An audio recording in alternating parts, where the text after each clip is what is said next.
বিসমিল্লাহির রহমানির রহিম। আজকাল আমরা প্রায় 40-এর নিচে 35 থেকে 40 বছরের মধ্যে হার্ট অ্যাটাকের রোগী পাই, যারা আমাদের শিশুতে ভর্তি হয়। আমাদেরকে তাদেরকে থ্রম্বোলাইসিস করতে হয় এবং পরবর্তীতে অ্যাঞ্জিওগ্রাম করে অ্যাঞ্জিওপ্লাস্টি বা বাইপাসের দিকে যেতে হয়, এবং এটা অত্যন্ত অ্যালার্মিং। এবং বিশেষ করে আমাদের দক্ষিণ পূর্ব এশিয়াতে এই ইয়াং জেনারেশনের সিভিয়ার করোনারি আর্টারি ডিজিজ, বা যেটার আরেকটা নাম বলে ম্যালিগন্যান্ট করোনারি আর্টারি ডিজিজ, আরেকটা সহজ ভাষায় বলতে গেলে যেটা করোনারি আর্টারির ক্যান্সারের মতো। অর্থাৎ একটা 35 বা 40 বছরের ছেলে হালকা পাতলা একটু ধূমপান করে, জানেও না যে তার রক্তে কোলেস্ট্রল বেশি আছে, নতুন ধরা পড়লো যে তার ডায়াবেটিস আছে, এবং আমাদের যে রাইট অ্যান্ড লেফট করোনারি দেখা গেল সবগুলি বন্ধ হয়ে আছে। এবং এই প্রবণতাটার কারণে অল্প বয়সে মৃত্যুর ঝুঁকি কিন্তু অনেক বেড়ে যাচ্ছে। এর অনেকগুলি কারণ আছে।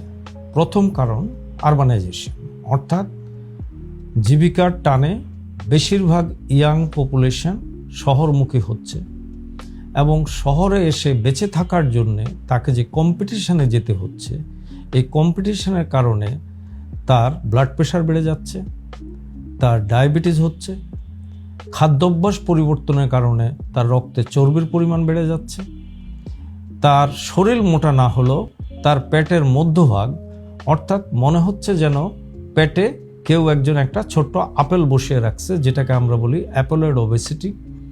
এছাড়া বাড়ি ভাড়া, ট্রান্সপোর্টেশন, রাস্তায় জ্যাম, চাকরির অনিশ্চয়তা, সব কিছু মিলে তার একটা মেন্টাল স্ট্রেস।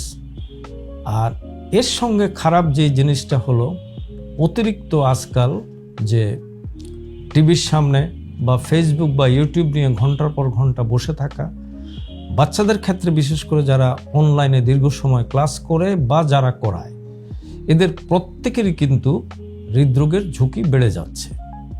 এছাড়া আরেকটা সর্বনাশা ব্যাপার আমরা গত কয়েক বছর যেটা দেখেছি, যে ইয়াং ছেলে যাদের বয়স 28, 30, 32 বা 35, যারা ইয়াবা অ্যাডিক্ট বা কখনো ইয়াবা ব্যবহার করেছে, সাডেন হার্ট অ্যাটাক তাদের মধ্যে খুব বেশি।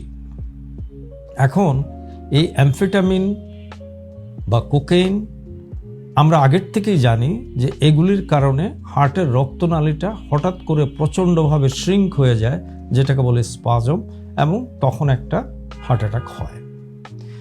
কাজেই এই ইয়াং বয়সের ছেলে মেয়েদেরকেও আজকাল খুব সচেতন থাকতে হবে, এবং তাদের প্রত্যেকের 18 বছরের পর থেকেই তার রক্তচাপ কত, তার রক্তের সুগারের পরিমাণ কি, তার কোলেস্ট্রল আছে কিনা, তার হোমোসিস্টিন লেভেল কি, তার ইউরিক অ্যাসিড লেভেল কি, এই জিনিসগুলি জানা অত্যন্ত প্রয়োজন। বেশিরভাগ রোগীরাই আমাদের কাছে যখন একটা হার্ট অ্যাটাক বা স্ট্রোক নিয়ে আসে, প্রথমবার জানলো যে তার হাই ব্লাড প্রেশার এবং ডায়াবেটিস এবং রক্তে কোলেস্ট্রলের পরিমাণ বেশি। কাজে আপনি যদি বছরে একবার করে অন্তত একজন চিকিৎসকের পরামর্শ নিয়ে এই কয়েকটা প্যারামিটার একটু দেখে নেন, তাহলে কিন্তু আপনি এই মরণ ব্যাধি হার্ট অ্যাটাক এবং স্ট্রোক থেকে নিজেকে বাঁচাতে পারবেন। আপনাদেরকে অনেক ধন্যবাদ।